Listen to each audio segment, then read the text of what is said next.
and welcome to Feeney Studio. Today I'm going to be showing you how to make several objects that have identical or similar sizes. So I'm going to be making 6 small bowls or cups that are approximately the same size. So the way I start out doing this, I have several spots of pre-wedged clay already out for me. And the reason that I pre-wedge it is so that I don't have to get up from the wheel in between and stop working. So I have about a softball size of clay, and the reason also that this is really helpful to do beforehand is that if you measure everything out before you start throwing, then you know these two things are the same size, and you're more likely to yield more similar results. So I'm going to make 6 piles that are approximately the same size, and then I'm going to begin throwing. And what I'm going to do is I'll pause your video and then upload another video once the 6 bowls are done. So I'll have you watch me make one, and then at the end we'll start talking about how to attach handles.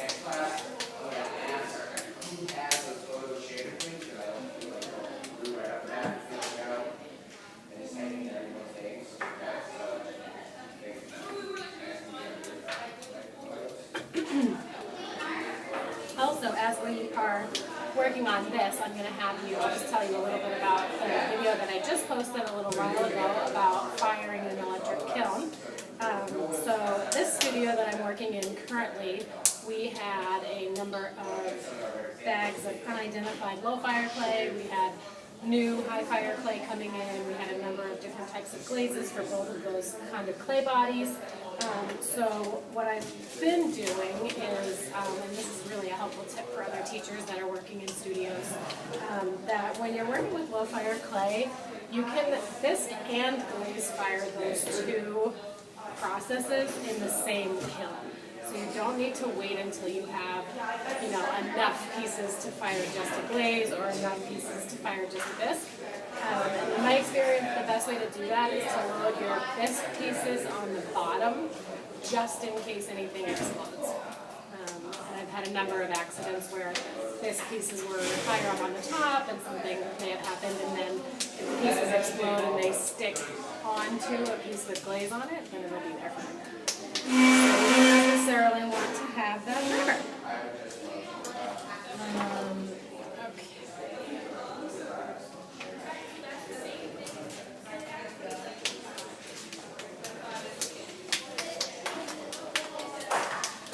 So now I'm looking and I see that I have most of my pieces are approximately the same size, and I can begin. So I'm going to set these all off to the side, except for the one that I'm working on.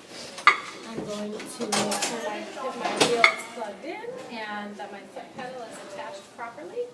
And as you could see in the demonstration on how to center on the wheel, you always want to make sure that your seat is perfectly centered in the front of your wheel. Smack your clay into the center.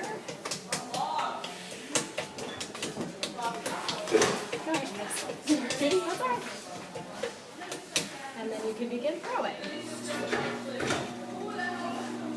And because this is already pre-wedged clay, and I made sure to do a really good job of wedging, I'm only going to wheel wedge for just a moment. And something else actually just came to my attention. You see how this strand from my apron is hanging down onto my wheel? You never, ever, ever want to have anything that is hanging off your clothes or off your body, like your hair, that's anywhere near the wheel mechanism. That could potentially rip all of your hair out or get caught in the wheel. Never, ever, ever want that to happen. So always make sure that your hair is pulled back if you have long hair, or that anything that's going to get in the way of the wheel rotation is also out of the way. So I've wheel wedged. I'm going to slowly drill my center hole.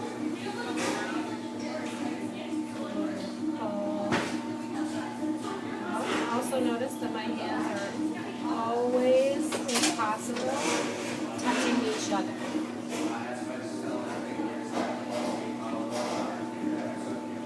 So